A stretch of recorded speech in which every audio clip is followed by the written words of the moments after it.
انسان کی خوشی کا مقام یہ ہے کہ انسان کو نا قرآن اور حدیث کی دعاؤں سے نہ لگاؤ ہو جائے، محبت ہو جائے، عشق ہو جائے اس کے ساتھ۔ اس کا جو نا اس کا آج کل کہتے ہیں نا یار آپ کا ہابی کیا ہے، مجھے کرکٹ کا شوق ہے، مجھے ہاکی کا شوق ہے، مجھے فلاں کا شوق ہے۔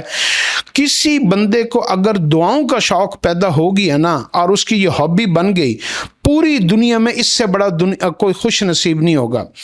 تو دعاؤں کے اندر کسی بھی دعا کے درمیان میں قبولیت میں جو چیز رکاوٹ ہوتی ہے نا وہ انسان کا گناہ ہوتا ہے۔ تو آپ کیا کریں، چھوٹے چھوٹے نا استغفار کی دعاؤں کو یاد کرنا شروع کریں۔ مثال کے طور پر آپ ایک لفظ کہہ دیں، استغفر اللہ، استغفر اللہ، استغفر اللہ، اے اللہ میری مغفرت فرما دیجئے، یعنی میرے گناہوں کو معاف فرما دیجئے۔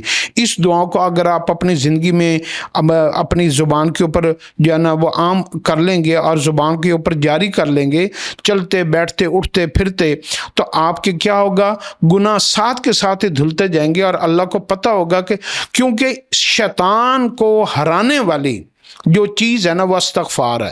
شیطان آپ سے جتنے بھی گناہ کروا لے، اگر آپ نے استغفار نہ چھوڑا تو شیطان ہلاک ہو جائے گا اور آپ کامیاب ہو جائیں گے۔ اور اگر آپ شیطان کہنے میں آ کے اور وسوسے میں آ کے آپ نے استغفار چھوڑ دیا کہ گناہ تو میں چھوڑتا نہیں ہوں، استغفار کرتا رہتا ہوں، ایسے استغفار کا کیا فائدہ، تو پھر کیا ہوگا، شیطان حاوی ہو جائے گا اور آپ ہلاک ہو جائیں گے۔ اللہ ہم سب کی حفاظت فرمائے۔